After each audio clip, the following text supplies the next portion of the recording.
तो आज हमारी मुलाकात हो रही है नई दिल्ली विश्व पुस्तक मेला 2025 के विशेष अवसर पर।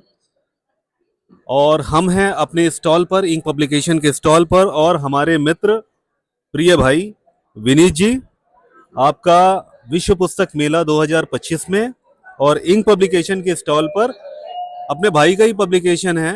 हम आपका स्वागत क्यों कर रहे हैं? आप अपने घर में हैं, अपनी जगह में हैं और अपने पब्लिकेशन हाउस में हैं। और कैसा लग रहा है? आज आपसे दूसरी मुलाकात है और कैसा लग रहा है?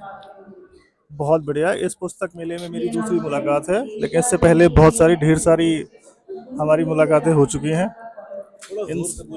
Inside and outside the store हमारी बहुत सारी, आपके इस स्टोर, छोटा सा स्टोर जो आपने यहाँ पे बना रखा है, इसके बाहर और अंदर हमारी बहुत सारी ढेर सारी मुलाकातें हो चुकी हैं।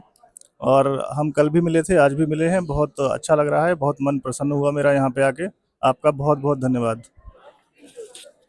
भाई हमारे ये तो हो गई फॉर्मल बातें। एक और परिचय में छूट गया है, मैं आपको देना चाहता हूँ। Founder of achievers hive ma'am हमारे सामने बैठी हैं, आपका भी स्वागत है।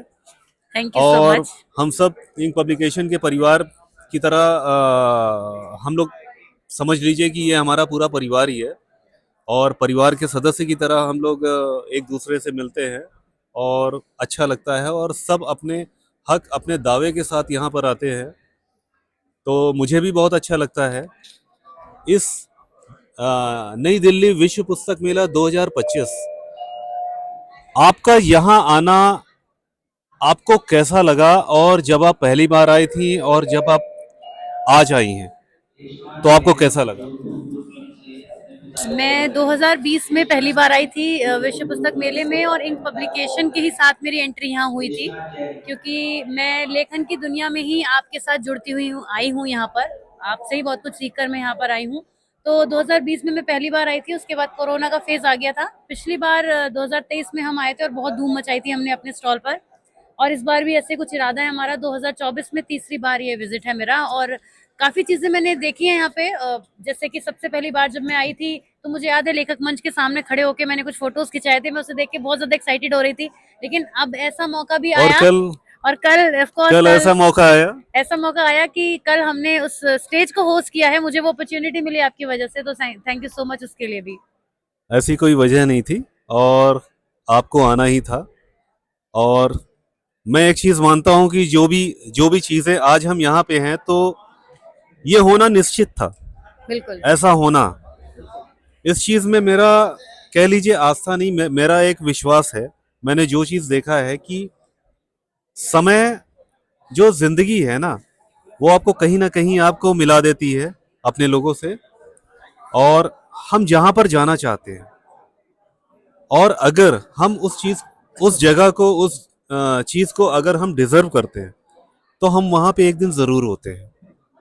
तो सबसे बड़ी बात यह हुई कि आप इस मौके पर, कल 8 पुस्तकों का विमोचन हुआ और 6 ऑथर जिनकी किताबों का विमोचन था वो आए, उनके परिवार के लोग आए। तो भाई सबसे बड़ी बात यह है, और अपना भाई भी आया। और सबसे बड़ी बात यह है कि ऑडियंस में भी जब तक आपके लोग हौसला बढ़ाने वाले ना हो, तो जब तक भाई को देखकर अपने भाई का सीना चौड़ा हो जाता है, तो वो अच्छा लगता है। फिर वो लगता है कि हाँ, ये समय है कुछ करने का, कुछ कर दिखाने का। तो वो बहुत मजा आया कल का भाई एक्सपीरियंस। मुझे तो, हम लोग तो रात में डिस्कस कर रहे थे, आपसे बात नहीं हो पाई। आप बताइए कैसा रहा कल का हम लोगों का जो साथ था? बहुत ही ज़्यादा मज़ेदार। मैम का यूट्यूब वीडियो आजकल मैं भी देखता हूँ। मुझे बुक में पीछे लिखा हुआ था, तो ऐसे मैंने चेक करा, उसमें 2-4 आ गए। फिर वो सडनली एकदम से आपका पेज ओपन हो गया उसका, तो मैं भी देखता हूँ। पल्ले तो कुछ पढ़ता नहीं, क्योंकि मैं, सब्जेक्ट मेरा रहा नहीं कभी। वो मैम बताती जाती है, मैं सुनता जाता हूँ बस इतना सा है। और बाकी बहुत अच्छा लगा मुझे यहाँ पे आके। कुछ पुराने भाई मैं भी सुनता हूँ। टाइम से पहले की, जो हम लोग 19 में मिले थे यहाँ पे फर्स्ट टाइम, तब से फिर वो कोविड का इतना बुरा दौर जो था, वो हमने अपनी वो पिक्चर के सहारे गुजारा था। अरे क्या बात है यार, वाकई में मतलब 2019 में जो हमारी मुलाकात थी और 2020 में जो फोटोग्राफ थी, वो जो यादें हैं ना, विश्व पुस्तक मेले की जो यादें हैं, उसके सहारे हम लोगों ने पूरा कोविड निकाल दिया। बिल्कुल वही, उन्हीं यादों के सारे, उन्हीं फेसबुक के जरिए, क्योंकि घर से जाना तो बंद ही था। मैं तो सडनली यहाँ पे जहाँ मैं काम करता हूँ वहाँ से छुट्टी लेके गया था, मुझे तो कुछ पता ही नहीं था। पता चला सडनली 3 दिन के बाद ही कि लॉकडाउन हो गया है। तो उसके बाद तो फिर घर से निकलना ही मुश्किल हो गया। सब्जी वाला, चाय वाला, दूध वाला, हर एक चीज़ के लिए हम लोग तरस गए थे उस टाइम। तो मतलब उन काफ़ी हिम्मत और हौसला मिला उन सब चीज़ों से। हम लोग एक दूसरे से कनेक्टेड रहे थ्रू आउट द पीरियड पूरे में। तो आप भाई आप 2020 में आए तो थे ना? 19 में आया था, 20 में नहीं आया था, 19 में आया था शायद। अब सोचिए आप, ये देखिए कमाल की बात है। आप नेहा मैम, ये देखिए कि ये बहुत ही कमाल की बात है। मेरा भाई 2020 में, अच्छा हमें लगता है कि अपना विनीत भाई जब भी आता है ना, अगर किसी साल नहीं भी आया तो वो जब 2-4 महीना गुजर जाता है तो अपना लगता है कि भाई आया था। तो मेरी भी मुलाकात पिछले साल ही आपसे यहाँ पर हुई थी, और उसके बाद हम लोग इंस्टाग्राम पे शायद हमारी थोड़ी बहुत जो भी बातचीत, पोस्ट पे रिप्लाई वगैरह होते रहे। और मुझे अब आप मिले जब यहाँ पे, उसके बाद 1 साल के बाद, तो अभी लग नहीं रहा है कि जैसे 1 साल पहले बातचीत कुछ हुई थी या मुलाकात हुई ये थी। जो बुक फेयर है, हाँ, ये ठहर जाता है, ये जो दिल्ली ये है, ठहर जाता है। ये जैसे टाइम स्पेस हाँ, वो खत्म हो जाता है, वैसा है। यानी कि जब आप एक बुक फेयर से दूसरे दिन दूसरे बुक फेयर में आते हैं तो बीच का जो काल है हाँ। वो पूरा का पूरा वॉश आउट हो जाता है, ऐसा लगता है। हाँ। बिल्कुल सही कह रहे हैं आप, ऐसा ही होता है। और पिछली बार भी मैं फर्स्ट टाइम ही नेहा जी से मेरी पहली मुलाकात थी यहाँ पे। उसके बाद किताब भी पढ़ा मैंने, इनके बारे में जाना, और बहुत सारे जो उसमें राइटर्स थे उनके बारे में भी जाना। आपकी किताब थी, क्या नाम था, अंतस के स्वर, तो वो था। आपके संपादन में किताब आई थी, उसमें करीब 20 लेखक हैं। हाँ। 20 लेखक, हाँ, वो सबके बारे में मैंने पढ़ा। फिर काफ़ी और भी मैंने लेखक जो आपके पब्लिकेशंस के हैं उनको भी पढ़ा। डॉक्टर साहब की किताब पढ़ी, संगम तट की ठंडी रेत पर, ठीक है, सविता सिंह जी की भाव शून्य में, वो पढ़ी मैंने। तो मतलब आपके प्रकाशन से मेरा जुड़ाव बहुत पुराना है। और मतलब वो कहते हैं ना कि वो किशोर सर की किताब तो भूल ही गए। नहीं, आपकी किताब, आपकी किताब तो वो मैं लास्ट के लिए बचा के रखी थी कि लास्ट में बोलूंगा, लेकिन आपने उससे पहले, मतलब पहले ही बोल दिया। पकड़ लेते हैं प्रकाश। वो कई बार बुलवाएंगे। कल किशोर सर से भी जैसे मैं मिला तो यहाँ से थोड़ा जाने के बाद 5 मिनट, जैसे उनकी लेटेस्ट बुक आई है, ठीक है, कि मरते दम तक, तो मरते वो क्या कहते हैं, मैं उनका नाम भूल गया किताब का, शायद ऐसे ही कुछ है, मरते दम तक। तो मरते दम तक इन पब्लिकेशन से जुड़ाव रहेगा, ये हमारा प्रॉमिस है आपसे। भाई हमसे जुड़ाव रहेगा। पब्लिकेशन तो अपना है ही है, हम सबका है। और अचीवर्स हाइव की बात वाकई में मुझे भी बहुत सारे सब्जेक्ट नहीं समझ में आते, लेकिन एक सब्जेक्ट जो समझ में आता है, समझाती बहुत अच्छा है। मैं हाँ, अब थोड़ी सी एज नहीं है, नहीं तो मैं चाहता कि मैं स्टूडेंट बन जाऊं इनका। मैं चाहूंगी कि आप भी साइकोलॉजी पढ़े। मैं चाहती हूँ। एमए इंग्लिश में किया हुआ है, सोच रहा हूँ दोबारा से कर लूं। बिल्कुल बिल्कुल, आप अदरवाइज भी पढ़ेंगे तो आपको मजा आएगा। ऐसा नहीं, हम तो ऐसा ही जो है, हम आमतौर पर जो है आपका मोबाइल पर तो मैं देखता हूँ नहीं, मैं कंप्यूटर उसको ऑन करता हूँ तो बड़ी स्क्रीन में नया मैम आ जाती हैं। फिर लगता है, फिर हम थोड़ा सा ठीक ठाक होके बैठ जाते हैं कि मैम देख रही है सामने कि से, मैम हमें सामने से देख रही हैं, तो थोड़ा सा जो है डर जाते हैं आप। ठीक ठाक। स्टूडेंट को भी काफी सहूलियत होती है, वो डंडे नहीं पड़ते हैं, वो स्क्रीन पे ही दिखता है, मतलब प्रत्यक्ष रूप से डंडे हाथों में बच जाते हैं लोग। ये बड़ी बात है आज की डिजिटल टेक्नोलॉजी का। नहीं तो मास्टर जी हम तुरंत डंडा उठा के कूट देते थे पहले। वही आपकी कैसे कैसे पिटाई हुई है? बहुत अच्छी तरीके से हुई है, अच्छे। अब वो है नहीं ना, वो जख्म अब दिख नहीं रहे ना, इसलिए पुराने हो गए अब। अच्छा, मुर्गा, हम लोग हमारे टीचर देखिए, हमको मुर्गा हम खूब बनाया, गधा खूब बनाया, बस अंडा नहीं दे पाए। तो हाथ ऊपर खड़ा करा के ग्राउंड में दौड़ा दिए, हाथ खड़ा करा के बाहर कर। अच्छा जानते भाई मजा क्यों आता था? अकेले मुर्गा बनाते थे तो शर्म आती थी, 2-4 बन जाते थे तो बड़ा मजा आती थी। ग्रुप एक्टिविटी हो जाती थी फिर वो, इसलिए बात ये है, एंजॉय करने लगते थे आप लोग। ऐसा लगता था हमारे साथ वाले बंदे हमें ढाढ़स बंधाने के लिए हुए हैं, ऐसा लगता। हमें लगता था बेटा अब तुम भी फंसे हो। वही वही चीज है। बचपन जो होता है कि सबसे अलग ही एक पीरियड होता है मैं इस वो। चीज में एक बहुत इंटरेस्टिंग बात बताऊंगी। जब मैं छोटी थी तो मैं बहुत से ज्यादा शैतान थी।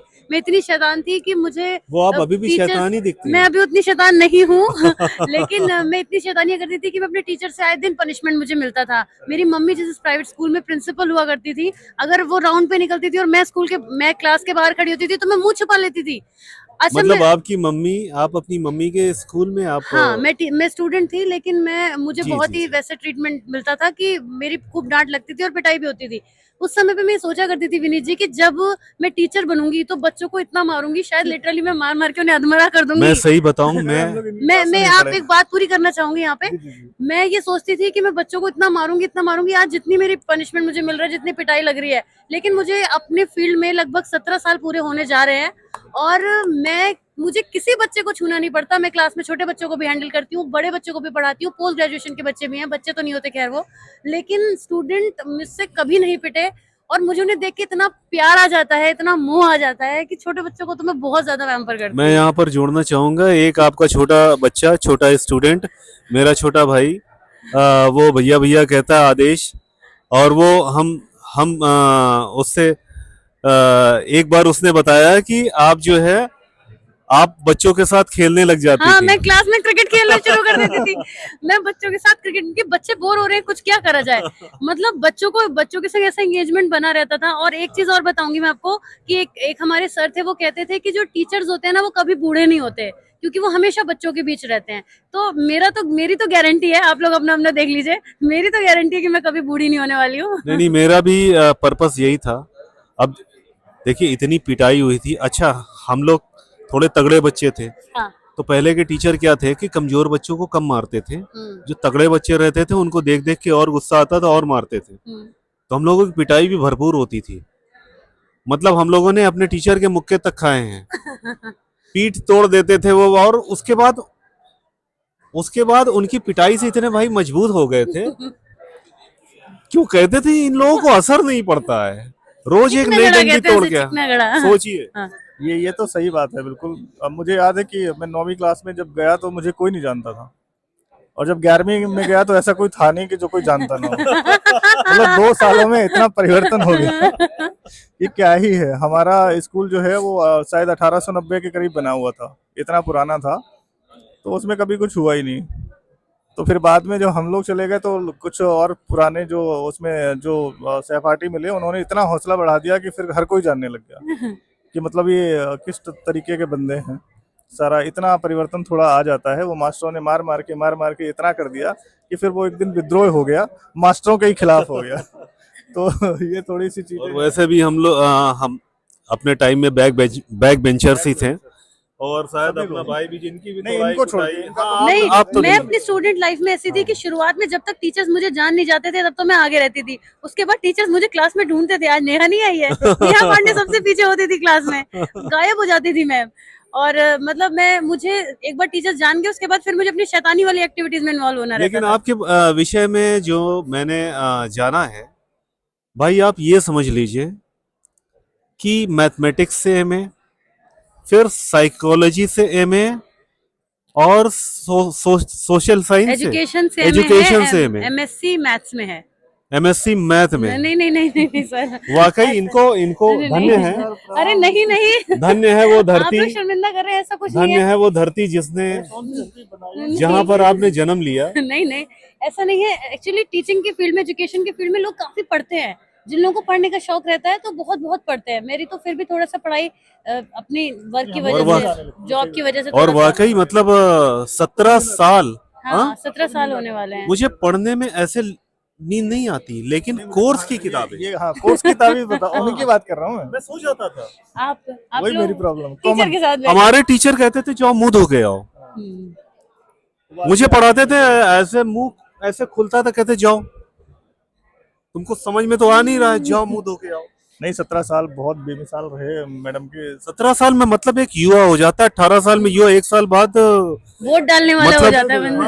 हाँ, वही चीज है। 18 साल उसमें हो जाएगी। बिल्कुल। और सबसे बड़ी बात यह है कि आपने जो विषय चुना है, वो विषय इतना बड़ा है, मनोविज्ञान। मनोविज्ञान आमतौर पे समझते हैं कि क्लास के कक्षा 10 पढ़ लिया, 12 पढ़ लिया, 13 14 15 पढ़ दिया। भाई हम तो ऐसे ही बोलते हैं कि हम लोग बैक बेंचर्स ऐसे ही बोलते हैं। हम लोग ये थोड़ी बोलेंगे बहुत ही सोफिस्टिकेटेड तरीके से, एजुकेटेड तरीके से जो है जो होते हैं। भाई हम लोग तो यही बोलते थे कि 10 के पहले हो कि 10 के बाद की जो है भैया 12 हो गया, उसके बाद जो है 12 1 2 3 चलता है ऐसे। चाहिए हम लोग 33% की उम्मीद रखते थे, इससे ज्यादा की उम्मीद रखते ही नहीं, हमने कभी रखी नहीं। भाई इससे हाँ, ज्यादा कभी आ जाएगा। सही बात है। 35 आ गए तो बहुत चौड़े होके और आते थे, मैं अपने क्लास में अपने घर में हमेशा चौड़े फर्स्ट होके आती आते थी। थे। मैं अपने क्लास में हमेशा फर्स्ट आती थी। मुझे याद है मैं क्लास 4 में थी तो मेरी बेस्ट फ्रेंड जो है वो फर्स्ट आ गई, मैं सेकंड आ गई। मैंने उसे बहुत मारा, मैंने उसे इतना मारा कि मेरी टीचर ने मुझे क्लास के बाहर खड़ा कर दिया और मेरी मम्मी राउंड पे थी, फिर मेरी मम्मी ने मुझे मारा। आप समझ लीजिए कि आपके साथ मतलब साइकोलॉजिस्ट और एक मनोवैज्ञानिक के साथ, मनोचिकित्सक, उनके साथ इतनी एजुकेटेड महिला के साथ, मतलब शिक्षिका के साथ, हम 2 बैक बेंचर्स, यार अपना तो कोई जोड़ी नहीं है। ऐसी आपने बातें कहाँ नहीं बेटा, करी कहाँ लाके please। बैठा दिया, लाहौल वाला कुवत।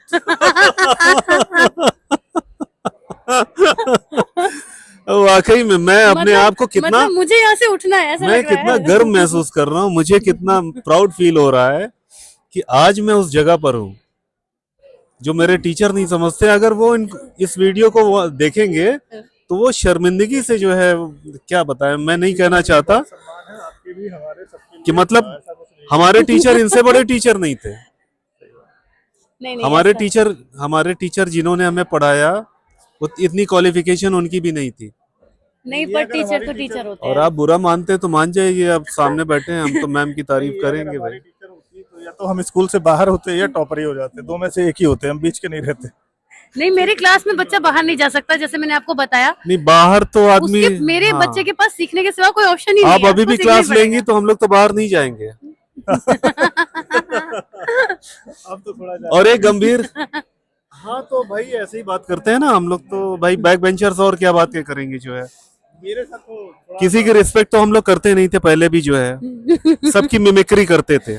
जितने भी टीचर्स थे सबका जो है मिमिक्री करते थे भले ही, और सबके पैर भी छूते थे। अच्छा ये बताओ, आपका ताइक्वांडो कैसे नाता कैसे मतलब जुड़ा?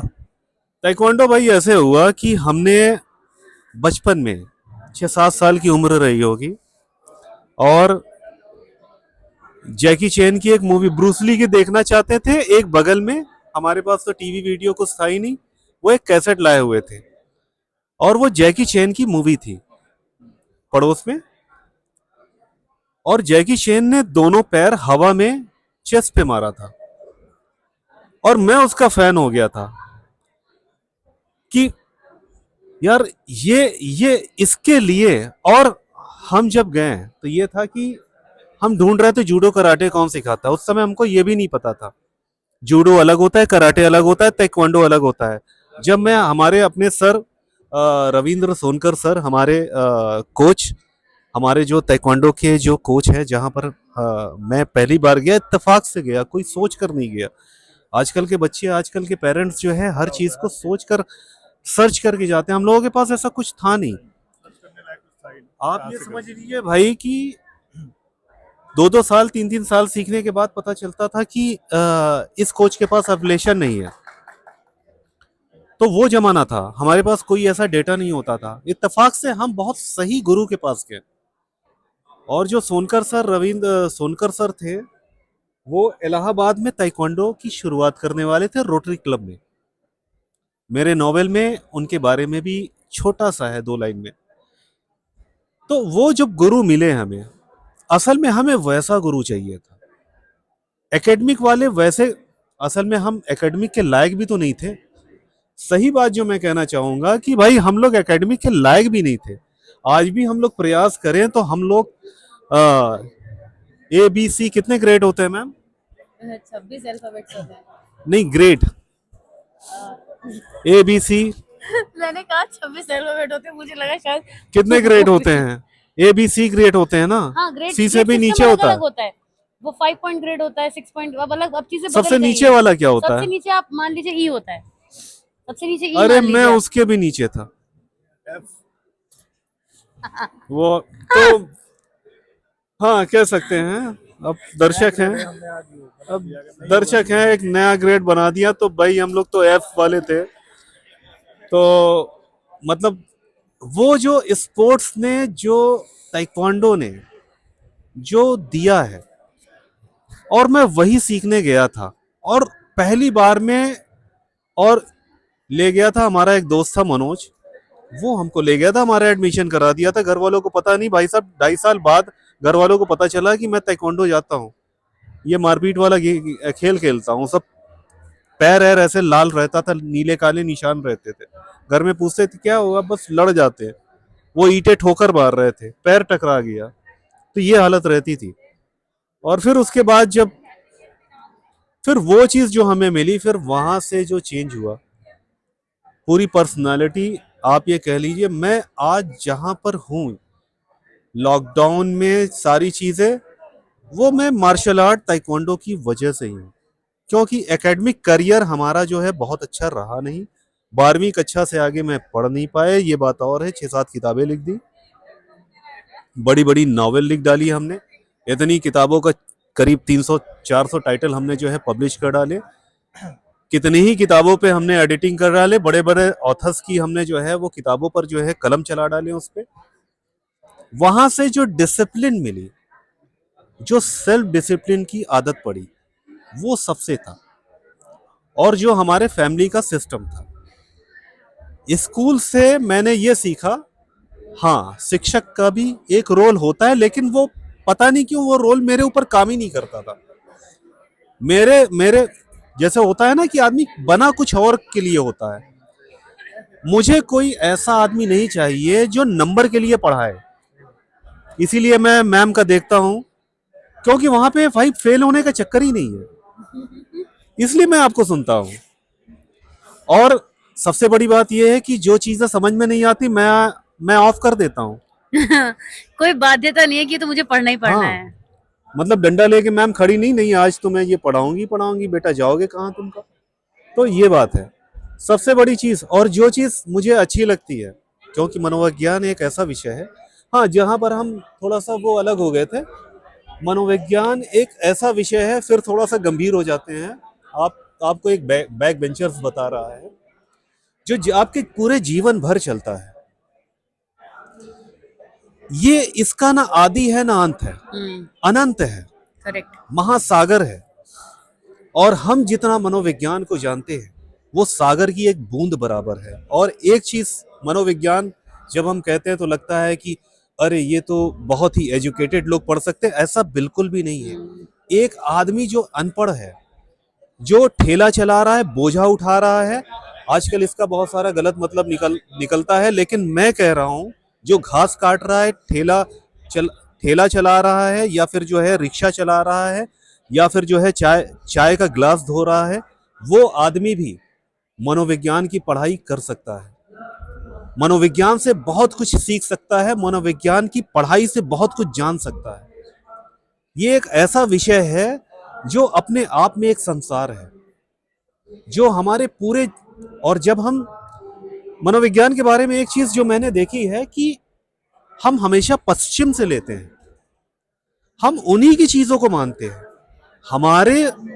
हमारे धर्म शास्त्रों में, हमारे संस्कारों में और हमारे देश में ये पूरा का पूरा एक दर्शन शास्त्र, स्थापित दर्शन शास्त्र है। मनोविज्ञान, साइकोलॉजी वगैरह ये पश्चिम में, पश्चिम का मनोविज्ञान एक सीमा है, उस सीमा को आप नहीं तोड़ सकते। वो एक सीमा को मानता है, एक दिमाग की सीमा को। हमारा जो दर्शन शास्त्र है वो सारी बैरियर्स को तोड़ देता है। हमारा जो दर्शन है, हमारा जो दर्शन शास्त्र है, वो आपके बुद्धि, आपके विवेक, आपकी सारी बाउंड्रीज के पार निकल जाता है। भारतीय दर्शन और पश्चिम के दर्शन में ये मूलभूत अंतर है। पश्चिम का दर्शन जब भी आप सीखेंगे, आपको लगेगा बाजार, उसमें बाजारवाद है। आप उससे एक ऐसा विज्ञापन तैयार करेंगे जिससे आप पैसे पैदा कर सकें, एक ऐसा इंफ्रास्ट्रक्चर खड़ा करेंगे, एक ऐसा जो है आप बाजार स्थापित करेंगे जिससे आप लोगों को आकर्षित करेंगे और उससे एक पैसा पैदा, मुनाफा बना सके। लेकिन भारतीय दर्शन वो आपके पूरे जीवन को बदल देता है। भारतीय दर्शन में जैसे जैसे आप उतरते जाते हैं, ये बिल्कुल एक अलग दुनिया है, यानी इस दुनिया के पार भी एक दुनिया। वो भारतीय दर्शन का कोई ना आदि है ना अंत है, वो अनंत है। पश्चिम का दर्शन के साथ थोड़ी सी, शायद मैं ज्यादा बोल रहा हूं, मुझे मैम करेक्ट कर देंगी, और लेकिन मैं जितना जानता हूं अभी तक जो सीख पाया हूं, जैसा कि मैं खुद कह रहा हूं कि दर्शन का कोई, ये अनंत है विषय, इस पर बहस अनंत है। ये एक ऐसी बहस है कि अगर हम लोग जीवन भर मिले तो हमारी वार्तालाप का अंत नहीं होगा। पश्चिम के दर्शन में और भारतीय दर्शन बहुत अलग है, बहुत ऊपर है। ये एक घेरे में नहीं है, आप इसको किसी भी घेरे में बंद नहीं कर सकते। इसमें आध्यात्म है, इसमें संसार है, ये इस भौतिक तल पर भी है और पारलौकिक तल पर पारलौकिक भी है, इस लौकिक तल के बाहर भी है। यानी कि इस हमारी सीमाओं से, हमारी उसमें हमारे शरीर जी अभी अभी हमारे पास नहीं। यानी कि ये एक ऐसा है जो सारे बैरियर्स को तोड़ देते हैं। जैसे ही आप पश्चिम के दर्शन से भारतीय दर्शन में आते हैं, आपको लगेगा कि यार ये क्या चीज है। वो सिर्फ ऊपर ऊपर है, आपको ट्रेंड करते हैं स्कूल के लिए, कॉलेज के लिए, डिग्री के लिए, बाजार के लिए, आपको एक तैयार करते हैं एक ऐसी खोज के लिए। लेकिन भारतीय दर्शन बिल्कुल अलग है सर। तो मुझे जो लगा मैंने यहाँ पे कहा, और हो सकता है कि मैं गलत हूँ या हो सकता हूँ, इसमें मुझे कोई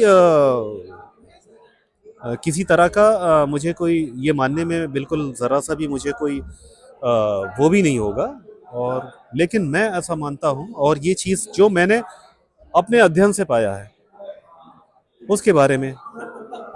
काफी डीपर में हम चले गए। वैसे मैं आपको बताना चाहूंगी, शायद आप जानते भी होंगे, मेरे बताने वाली ऐसी कोई नई बात नहीं है इसमें। जो हमारा मनोविज्ञान है वो दर्शन से ही निकला है। जब हम साइकोलॉजी पढ़ते हैं तो उसमें हम एक चीज बताते हैं कि philosophy is the mother of psychology कहा जाता है, क्योंकि साइकोलॉजी अपने आप में पहले इंडिपेंडेंट सब्जेक्ट था नहीं। जो भी हमारे दर्शन के प्रिंसिपल्स हैं, फिलोसफी के प्रिंसिपल्स हैं, उनमें कुछ चीजें ऐसी पाई गई जो आप आज भी देखेंगे तो आपको कॉमन मिलेंगी, जैसे कि आध्यात्म का, योग का, मेडिटेशन का, ये दोनों तरफ आपको चीजें नजर आती हैं। वो इसीलिए है क्योंकि साइकोलॉजी पहले कुछ अपने आप में थी नहीं, लेकिन ह्यूमन इमोशन को एक अलग सेपरेट टॉपिक समझ के जब पढ़ा जाने लगा तो उस पर रिसर्चेस की जाने लगी, और ये देखा गया कि इसको इंडिपेंडेंट पढ़े तो ये अपने आप में बहुत वास्ट है। फिर धीरे धीरे ऑफिशियली जो है वो जर्मनी में इसकी स्टैब्लिशमेंट हुआ, लेबोरेटरी बनी साइकोलॉजी की, पहली लिप्जिग जर्मनी में बनी थी, और वहां पे साइकोलॉजी के ऊपर ऑफिशियल वर्क उस दिन से स्टार्ट हुआ 1879 से। अब मैं थोड़ा डेट्स और उस पर चली गई, वो आपके काम की चीज नहीं है, लेकिन वहां से ऑफिशियली साइकोलॉजी की बिगिनिंग हुई। और साइकोलॉजी को आज भी बहुत नया सब्जेक्ट माना जाता है, क्योंकि बहुत पुराना ये है ही नहीं, क्योंकि जो इसका पुराना है वो दर्शन है। हाँ, वही जो इसका पुराना है भारतीयता वो की दर्शन है। मैंने बस यही अलग किया कि हाँ। पश्चिम और भारतीय हाँ। दर्शन में दो एक नहीं है, हम्म। दो अलग अलग चीजें हैं। हम फिर उसी बात पर आ गए हम्म। कि जैसे ही आपने कहा कि साइकोलॉजी का वो मदर ऑफ, आपने योग, हाँ। योग शास्त्र योग, ये सब और चीजें उसमें हम ध्यान पढ़ते का, हैं। हाँ, तो यही है भारतीय दर्शन और पश्चिम का दर्शन दो अलग अलग है। पश्चिम का दर्शन बुद्धि से चलता है, विवेक से चलता है, और उसकी एक सीमा होती है। भारतीय दर्शन इन सब से परे है। तो दर्शन और मनोविज्ञान के बीच में यहाँ पे जो आप- हमारे विनीत जी बैठे हैं क्वेश्चन वो है। परेशान हो रहे हैं, मुझे मैं ये लगता है। पूछना नहीं, हाँ। परेशान नहीं है मैं, थोड़ा सा मतलब देखो आप भी क्या है कि पढ़ने के लिए थोड़ा सा आपको भी टाइम मिलता है, आप तो पढ़ाते ही है, सॉरी। तो हम तो देखो कॉर्पोरेट मजदूर है, ठीक है, तो हमारे लोगों के पास इतना टाइम होता नहीं है एक्चुअल में। हम पढ़ना चाहें तो भी नहीं पढ़ सकते, हम आते जाते मतलब वर्क प्रेशर ही आजकल इतना। लेकिन आपको भी मैम की बात समझ में आती है, ये बड़ी बात। मैं ये पूछना चाहता हूँ, जैसे मैं अभी पढ़ता था पहले, तो उस टाइम का मुझे याद है, मैं बस एक क्वेश्चन है उसी के बेस पे कि जो भारतीय दर्शन है, जो ऋषि मुनियों ने बनाया है, आप उसको बेहतर मानती हैं या जो फ्राइड का मनोविज्ञान है आप उसको बेहतर मानती हैं? मैं बेहतर किसे मानती हूँ, ये तो मैं थोड़ा आपको बीच का आंसर दूंगी इस केस में, क्योंकि बहुत सारे कॉन्सेप्ट जो हम पाश्चात्य संस्कृति से निकालते हैं, सभ्यता से निकालते हैं, जो कॉन्सेप्ट्स आते हैं वो बड़े ही रेलेवेंट हैं आज के टाइम में, वो भी एग्जिस्ट करते हैं। जैसे अगर मैं सिगमंड फ्रॉइड की बात करूं तो वो ये कहते हैं, उनका एक बहुत कॉमन कॉन्सेप्ट है जो सभी जानते हैं, वो ये कहते हैं कि जो भी हम आज हैं वो हम अपने बचपन में जो चीजें हमने सीखी हैं, देखी हैं, उनसे हमारी पर्सनैलिटी बनी है, और हमारे चाइल्डहुड का हमारी प्रेजेंट यहाँ पे अडल्टहुड तक आते आते बहुत इंपॉर्टेंट रोल होता है। जब मैं उस चीजों से खुद को भी रिलेट करके देखती हूँ तो मैं देखती हूँ कि जिन चीजों के अक्रॉस मैं बचपन में गई, उन चीजों का आज भी मेरी पर्सनैलिटी पे फर्क है। मैं ये चीज अपने स्टूडेंट्स पर भी अप्लाई करती हूँ कि टीचर के एंगल से उन्हें वो सारा नरिशमेंट मिले जिसके बेसिस पर वो एक अच्छे स्टूडेंट बने। अब उनकी फैमिली में क्या हो रहा है उसके लिए मैं रिस्पॉन्सिबल नहीं हूँ, लेकिन मैं ये चाहती हूँ कि जो बच्चे हैं वो चीजें करें, but at the same time मैं ये भी चाहती हूँ कि बच्चे हमारे कल्चर से, हमारी संस्कृति से, या जो हमारे दर्शन में चीजें हैं, आध्यात्म से भी जुड़े, योग को भी अपनाएं। तो मैं दोनों ही चीजों को फॉलो करती हूँ, क्योंकि मुझे लगता है कि एजुकेशनल पॉइंट ऑफ व्यू से वो चीजें प्रैक्टिकली अप्लाई भी करना जरूरी है, कुछ चीजें हमें अप्लाई करना जरूरी है, कुछ चीजें बच्चों को अप्लाई करना जरूरी है। तो मैं तो कॉम्बिनेशन उनका मान के चलती नहीं हूँ। नहीं, बहुत बढ़िया बात है और आपकी बात में पूरी बात भी आ गई। और भाई इसका जवाब मैं भी देना चाहूंगा। जैसे कि भारतीय दर्शन, आप भारतीय दर्शन के लिए एक जीवन कम है। ये बहुत बड़ी बात कही आपने, सच बात और है। फ्रायड को पढ़ने के लिए आपको एक अच्छा स्टूडेंट होना चाहिए और एक अच्छा टीचर आपको मिल गया, वो आपको पढ़ा देगा। हमारे यहाँ पे इसीलिए तो यही तो कॉन्सेप्ट है, 7 जन्मों का कॉन्सेप्ट, इसीलिए एक जन्म कम होता है तो 7 में आप कंप्लीट कर सकते हो। वहाँ पे इतना ज्यादा मान्यता है नहीं पुनर्जन्म की। और दर्शन का सबसे, मैं आपको बताऊं कि जो हम लोग इतनी बात कर रहे हैं भारतीय दर्शन, भारतीय दर्शन क्या है? वेदांत। आज तक उसका कोई मुकाबला नहीं कर पाया दुनिया का कोई भी ग्रंथ। अब तक का जो पूरा मानव सभ्यता का काल रहा है, कोई भी काल, जितने भी काल, और इस पर मैं दावा कर सकता हूं, इस पर मैं दावा इसलिए कर सकता हूं क्योंकि 100% कॉन्फिडेंट होकर मैं बोल रहा हूं, और जो मेरी रिसर्च अपनी है, वेदांत का मुकाबला दुनिया के जितने भी धर्मशास्त्र हैं, दुनिया की जितनी भी सभ्यताएं हैं, दुनिया के जितने भी धर्म हैं, या फिर जो प्रतियोगी धर्म हैं जो आज वास्तव में हैं और नहीं हैं, जो विलुप्त हो गए या फिर जो है समय के साथ जो है वो समय के चक्र में वो खत्म हो गए, आज तक जितनी भी ग्रंथ मिली हैं, जितनी भी सभ्यताओं में इतिहास के जरिए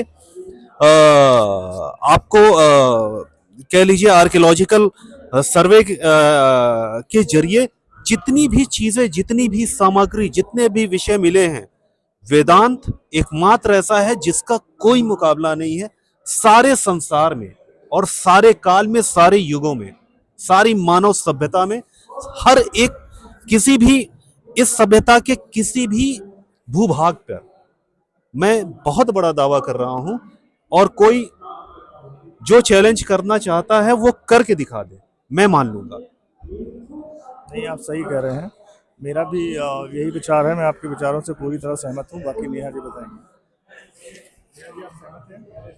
बिल्कुल बिल्कुल, मैं मेरा सच्ची मेरा सहमत होना हाँ। कोई वो नहीं, नहीं है। मतलब हम सहमति का हाँ। मतलब ये होता है कि जो बात आप कह रहे हैं उससे हम भी इत्तेफाक रखते हैं। लोग ऐसा समझ सकते हैं कि हम भारतीय इसलिए बोल रहे हैं, ऐसा नहीं है। ऐसा प्रूफ है, ऐसा दावा है, कोई मुकाबला नहीं, क्योंकि हम भारतीय हैं। ये बात अलग है, हमारे यहाँ का है और मुझे उस पर गौरव है, इसलिए, और मुझे उस पर गौरव है और इतना विश्वास है, और ये भी नहीं, खुली आंखों से सारी चीजों को देखते हुए, सारे धर्म ग्रंथों को मैं गीता भी पढ़ता हूँ, कुरान भी पढ़ता हूँ, बाइबल भी पढ़ता हूँ, मनुस्मृति भी पढ़ता हूँ, उपनिषद भी पढ़ता हूँ। उपनिषद से ही वेदांत निकला, वही सबसे जो सर्वश्रेष्ठ, मतलब कहते हैं कि आप एक निचोड़, जैसे एक सूर्य पूरे सौर मंडल का केंद्र है, तो आप कह सकते हैं वेदांत जितने भी तरह के आपके जो मनोविज्ञान अलग अलग देशों के और वो हैं जो जिन्होंने रिसर्च करके वो सब वो उसी में घूमता है, उसके केंद्र में, उससे बाहर वो नहीं जा सकता। धन्यवाद देना चाहूंगी, आपने बहुत सारी नॉलेज हमें दी। मैं बस बहुत बहुत सो धन्यवाद, मच, बहुत बहुत थैंक शुक्रिया। यू विनीत जी, आपका भी और आपका भी।